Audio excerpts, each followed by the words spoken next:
नमस्कार दोस्तों, एक बार फिर से आप सभी दोस्तों का आपके अपने YouTube channel you and VTV पर बहुत बहुत स्वागत है। दोस्तों आज जो दिन भर की फटाफट बड़ी खबरें, मुख्य समाचार सामने निकल के आ रहे हैं दोस्तों, एक एक करके चलेंगे। तमाम बेहद बड़ी अपडेट्स आप तक आगे इसी वीडियो के माध्यम से पहुंचाएंगे। सभी मुख्य समाचार हैं और ये वो खबरें हैं जो गोदी मीडिया आप तक नहीं पहुंचाता है, इसलिए इन सभी खबरों को जानने के लिए हमारे साथ लगातार बने रहिएगा।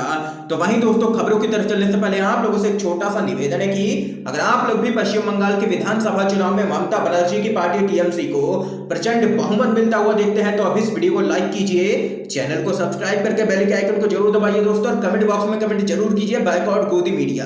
दरअसल दोस्तों, पहली बड़ी खबर जान लेते हैं। किसान आंदोलन के समर्थन में मेघालय के राज्यपाल सत्यपाल मलिक बोले, कहा मैंने रुकवाई राकेश टिकैत की गिरफ्तारी। जी हां दोस्तों, आप लोगों को बताते चलें, मेघालय के राज्यपाल सत्यपाल मलिक ने किसान आंदोलन का खुल करके समर्थन किया है। तीनों ही कृषि कानूनों के खिलाफ महीनों से जारी किसान आंदोलन के समर्थन में मेघालय के राज्यपाल सत्यपाल मलिक ने कहा है कि किसानों की मांग बहुत हद तक बिल्कुल ही सही है। आप लोगों को आगे बताते चले, सरकार को उनकी बात सुननी चाहिए। सत्यपाल मलिक ने प्रधानमंत्री नरेंद्र मोदी और गृह मंत्री अमित शाह से किसानों को निराश नहीं करने की अपील की है। तो वहीं राज्यपाल सत्यपाल मलिक ने यह भी दावा किया है कि उन्होंने किसान नेता राकेश टिकैत की गिरफ्तारी रुकवाई है। उन्होंने कहा है कि जिस देश का किसान और जवान असंतुष्ट हो वह कभी आगे नहीं बढ़ सकता है। उन्होंने आगे कहा है कि यदि केंद्र सरकार न्यूनतम समर्थन मूल्य यानी कि एमएसपी को कानूनी मान्यता दे देती है तो प्रदर्शनकारी किसान मान जाएंगे। उन्होंने कहा है कि आज की तारीख में किसानों के पक्ष में कोई भी कानून लागू नहीं है। देख सकते हैं, खुलकर के समर्थन कर दिया है मेघालय के राज्यपाल सत्यपाल मलिक ने किसान आंदोलन का। इस बीच एक और बड़ी खबर दोस्तों आप लोगों को बताते चलें।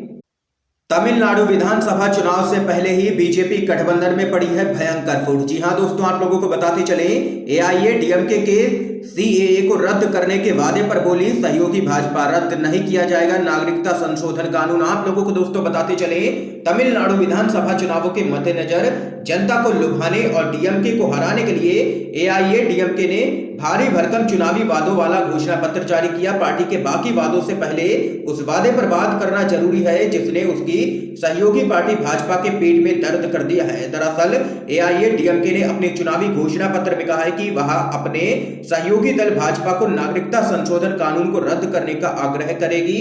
दरअसल दोस्तों, आप लोगों को बताते चलें, एआईएडीएमके के इस वादे को अल्पसंख्यकों के वोट हथियाने का यहां पर चुनावी स्टंट समझा जा रहा है। तो वहीं उनके इस वादे ने सीएए को पारित करने के लिए जिम्मेदार भाजपा के पेट में दर्द कर दिया है। लेकिन यहां पर देख सकते हैं, सीधे तौर पर जनता को मूर्ख बनाने का यह गठबंधन काम कर रहा है, क्योंकि एआईएडीएमके कहती है कि वह सीएए को रद्द करने के लिए भाजपा से कहेगी, लेकिन वही भाजपा कहती है कि सीएए रद्द नहीं होगा, और दोनों ही एक ही गठबंधन में शामिल है।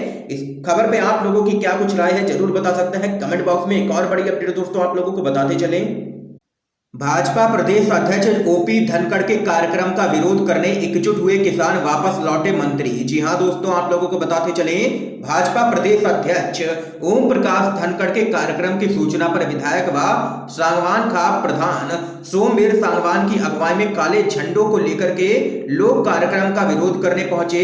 किसानों के विरोध को देख करके आप लोगों को बताते चलें, ओपी धनखड़ को अपना कार्यक्रम स्थगित करना पड़ा। इस दौरान किसानों ने स्पष्ट किया कि कृषि कानूनों को लेकर के उनके क्षेत्र में सरकार के किसी भी नेता को घुसने बिल्कुल भी नहीं दिया जाएगा।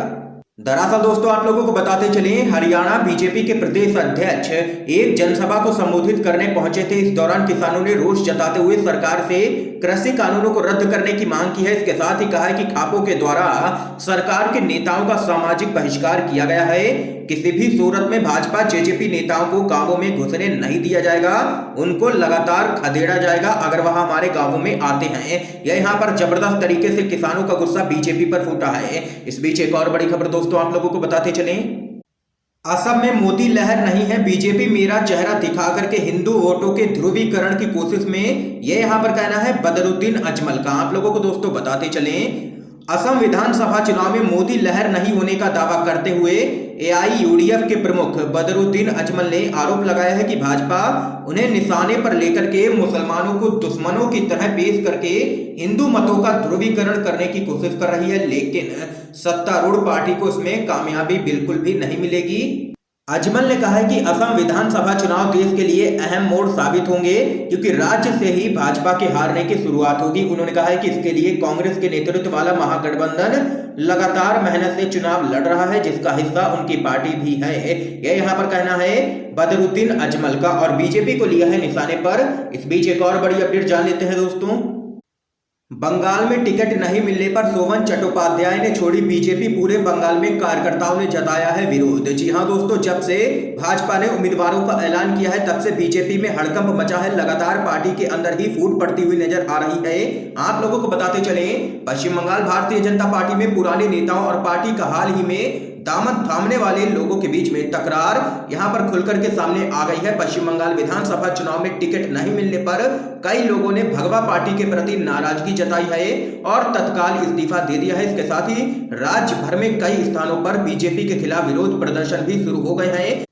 आप लोगों को दोस्तों बताते चले, टीएमसी छोड़ करके हाल ही में भाजपा में शामिल हुए सोवन चट्टोपाध्याय और उनके साथ बैसाखी बंदोपाध्याय ने भी टिकट नहीं मिलने पर भगवा पार्टी छोड़ दी है, इस्तीफा दे दिया है। देख सकते हैं, बड़ी खबर है, बीजेपी के खिलाफ यहां पर बगावत होती हुई नजर आ रही है। एक और बड़ी खबर जान लेते हैं दोस्तों। लखनऊ में समाजवादी पार्टी ने लगाए अखिलेश बनाम योगी के होर्डिंग्स, मुकदमा लिखवाने हटवाने पर रार। आप लोगों को दोस्तों बताते चले क्या कुछ है पूरा मामला। पूर्व मुख्यमंत्री और समाजवादी पार्टी के राष्ट्रीय अध्यक्ष अखिलेश यादव पर केस दर्ज किए जाने का मामला तूल पकड़ता नजर आ रहा है। राजधानी लखनऊ की सड़कों पर आज एक पोस्टर लगा है जिसमें एक तरफ अखिलेश यादव की तस्वीर है जबकि दूसरी तरफ योगी आदित्यनाथ की तस्वीर है। इस बहाने यहां पर सपा ने जबरदस्त तरीके से बीजेपी पर निशाना साधा है।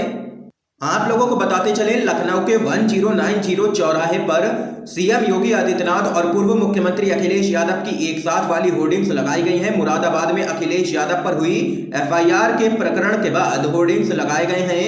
होर्डिंग में अखिलेश यादव पर मुकदमे लिखवाने और सीएम योगी पर मुकदमे हटाने की बात का जिक्र है। दरअसल दोस्तों आप लोगों को बताते चले, योगी आदित्यनाथ पर जितने भी मुकदमे दर्ज थे वह जैसे ही सत्ता में आए उन्होंने अपने तो मुकदमे हटा लिए, लेकिन विपक्षी नेताओं पर यहां पर बेवजह एफआईआर लिखवाई जाती हैं। ऐसा यहां पर लगातार समाजवादी पार्टी कहती रही है। उसी पूरे मामले में एक बार फिर से सपा ने घेरा है यहां पर बीजेपी को। इस बीच एक और बड़ी खबर जान लेते हैं दोस्तों। देश में कोरोना के बढ़ते मामलों पर राहुल गांधी चिंतित, बोले मैंने पहले ही चेताया था। आप लोगों को दोस्तों बताते चले, देश में जैसे जैसे मौसम गर्म हो रहा है वैसे वैसे कोरोना वायरस संक्रमण के मामले एक बार फिर से रफ्तार पकड़ते हुए नजर आ रहे हैं। महाराष्ट्र जैसे राज्यों में इन दिनों सर्वाधिक नए कोरोना केस सामने निकल के आ रहे हैं। इस बीच कांग्रेस के पूर्व अध्यक्ष राहुल गांधी ने कोरोना के इन बढ़ते मामलों पर चिंता जाहिर की है। उन्होंने ट्वीट कर लोगों से कोरोना संक्रमण से बचाव के लिए सभी एहतियात बरतने की अपील भी की है। दरअसल दोस्तों राहुल गांधी ने कोरोना वायरस संक्रमण के बढ़ते मामलों पर ट्वीट कर कहा, मैंने पहले ही चेताया था कि कोविड-19 एक बड़ा खतरा बन रहा है। कृपया आप लोग सभी सुरक्षा उपाय अपनाएं, मास्क पहने और आवश्यक एहतियात अपनाएं। ये यहाँ पर राहुल गांधी ने अपील भी की है। इस बीच एक और बड़ी खबर जान लेते हैं दोस्तों। संयुक्त किसान मोर्चा ने किसानों से कहा दिल्ली में प्रदर्शन स्थलों पर स्थायी ढांचे नहीं बनाए जाएं। आप लोगों को दोस्तों बताते चले, नए कृषि कानूनों के विरोध में किसान आंदोलन के नेतृत्व कर रहे संयुक्त किसान मोर्चा ने आंदोलन कर रहे किसानों से दिल्ली की सीमाओं पर स्थायी ढांचे नहीं बनाने को यहां पर कहा है। आप लोगों को बताते चले, गौरतलब है कि प्रदर्शनकारी किसान पिछले वर्ष नवंबर से ही वहां पर लगातार डेरा डाले हैं, लेकिन मोदी सरकार उनकी मांगों की तरफ ध्यान ही नहीं दे रही है। यहां तक कि उनसे बात करने को भी सरकार तैयार नहीं है। इस बीच एक और बड़ी खबर दोस्तों आप लोगों को बताते चले, मायावती का बड़ा ऐलान, बीएसपी अकेले लड़ेगी यूपी विधानसभा चुनाव 2022। आप लोगों को दोस्तों बताते चले, बहुजन समाज पार्टी के संस्थापक कांशीराम के जन्मदिन पर पार्टी की राष्ट्रीय अध्यक्ष मायावती ने बड़ा ऐलान कर दिया है। मायावती ने कहा है कि उत्तर प्रदेश में होने वाले विधानसभा चुनाव में बीएसपी अकेले दम पर चुनाव लड़ेगी और दावा किया है कि जीतेगी भी। मायावती ने कहा है कि बीएसपी ही एकमात्र पार्टी है जो उनके उद्देश्यों को लेकर के आगे चल रही है। इस बीच एक और बड़ी अपडेट दोस्तों जान लेते हैं। उत्तर प्रदेश पूर्व मंत्री ओम प्रकाश राजभर का दावा, योगी सरकार को मैंने बनाया था, खात्मा भी मैं ही करूंगा। आप लोगों को दोस्तों बताते चलें, सोहेल देव भारतीय समाज पार्टी के राष्ट्रीय अध्यक्ष और पूर्व कैबिनेट मंत्री ओम प्रकाश राजभर ने बड़ा बयान दिया है। एक सभा को संबोधित करने पहुंचे ओम प्रकाश राजभर ने दावा करते हुए कहा है कि योगी सरकार को मैंने बनाया था और वक्त आने पर मैं ही इसका खात्मा भी करूंगा।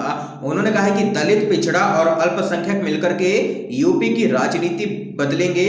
राजभर ने दावा किया है कि इस बार भाजपा का हिंदू मुस्लिम कार्ड नहीं चलने वाला है और भाजपा की 2022 में विदाई तय है पूरी तरीके से। ये यहाँ पर दोस्तों आज की तमाम बेहद बड़ी खबरें सामने निकल के आई हैं जो हमने आप लोगों तक पहुंचाई हैं। इन खबरों पे आप लोगों की क्या कुछ राय है जरूर बता सकते हैं कमेंट बॉक्स में कमेंट करके। वीडियो पसंद आया हो तो इस वीडियो को लाइक कीजिएगा, ज्यादा से ज्यादा शेयर कीजिए ताकि आप सभी के दोस्त भी इन खबरों को जान सकें। वीडियो देखने के लिए दोस्तों आप सभी का बहुत बहुत धन्यवाद।